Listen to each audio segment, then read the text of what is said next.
Well, hello everyone, and welcome to another edition of Talking Bullion. I bought some more constitutional silver, some more 90%, some more junk silver, and I bought it from the same guy on the Letgo app that I bought from a couple other times. So we got a pretty good thing going. He's willing to sell it to me for a good price, and I'm willing to buy it. So let's go ahead and take a look.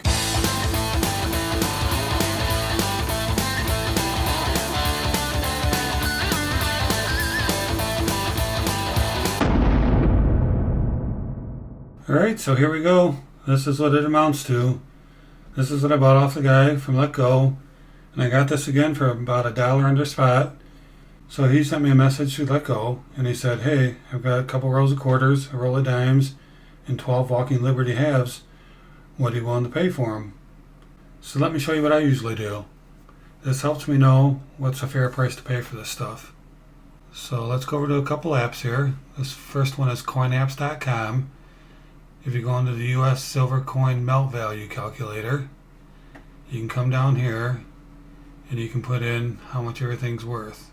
So the thing I don't really like about this one is this is really a calculator for BU or junk silver or constitutional silver that doesn't have any wear. So let me show you. So if I go in here and I put 4 quarters in here, see it automatically calculates the value of the 4 quarters.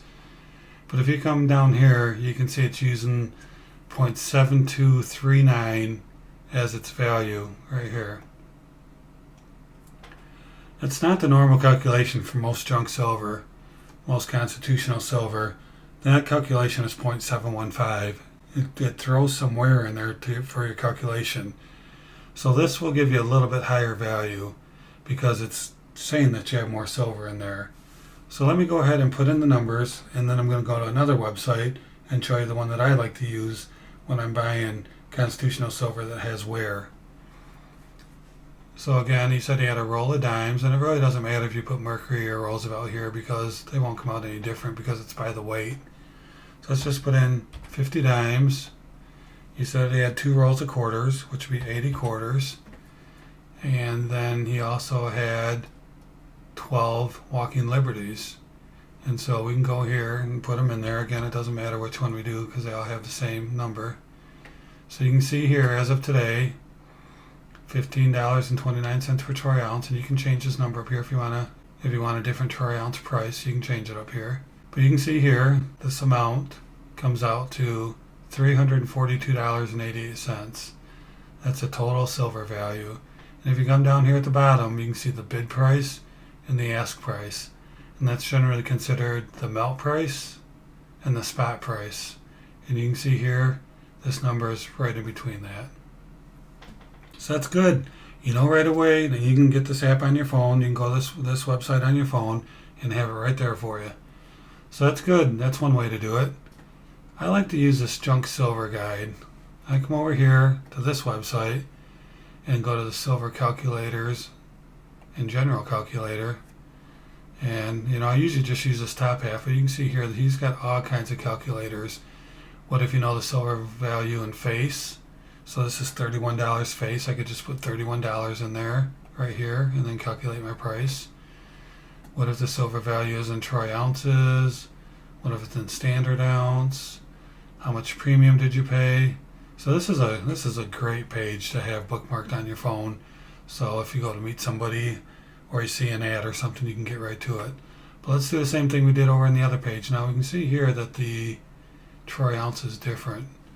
So to keep it consistent with the other page, because we're going to compare the numbers, let's just put 1529 in here. Alright, so again we had 50 dimes, we had 80 quarters, and we had 12 half dollars. Now down here, if we do calculate, you can see it comes out to 338.68. And over here it's 342.88. So it's almost a $5 difference. And unless again you're buying BU, you're buying coins that don't have any wear on them, I wouldn't use this calculator because I think it favors the seller. Over here is the general thought, 0.715 is what they use over here. So if we go down here, let's get rid of some of these. And let me just put 4 quarters in here. So this is the price right there, see? 0.715. Trying to highlight it with my cursor, I can't. But right there, 0.715, that's the value I use when I calculate the amount I want to pay for constitutional silver. So we go back in here, 50, 80, 12, calculate, 338. So what I would do is I know that this is the basic spot price, and I'm going to do my best to get it below spot price. So what I'll do is I'll pick a number and I'll say, well, 338 is the spot price. What if I were to offer 320? So at that point, I get out my calculator. So let me get my calculator on the screen here. And I say, well, in this instance, it really helps to know the face value. So we know it's $31 face value. So if I take 31 and I multiply it by 0.715, I know that there's 22.17 ounces of silver in this.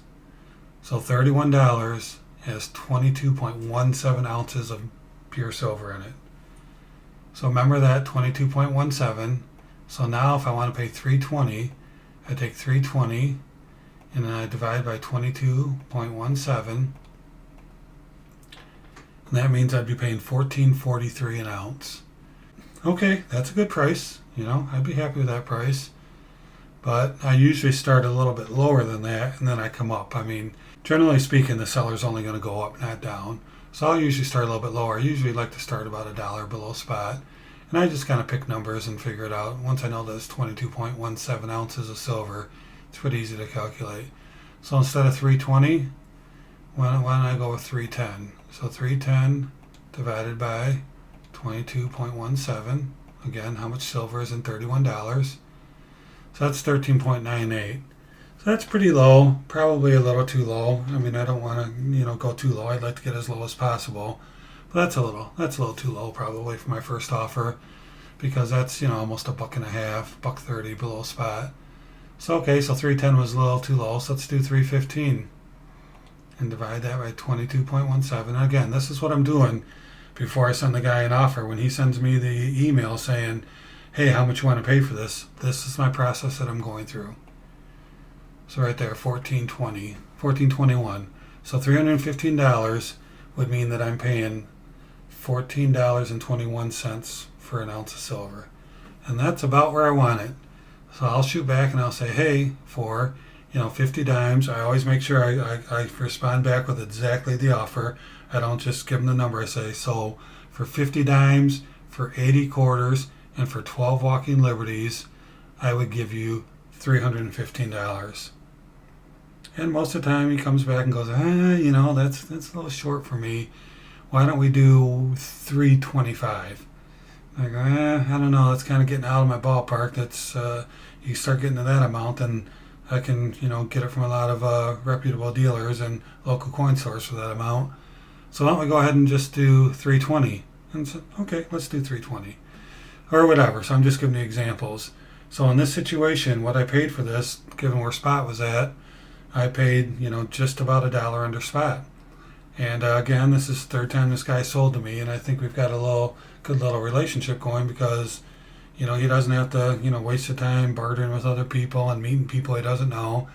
I'm a known client, as he called me, and he's a known seller. So we've established a little bit of relationship here, and he said he's got some more stuff. He'll probably reach out to me in a couple days, which works good for my budget.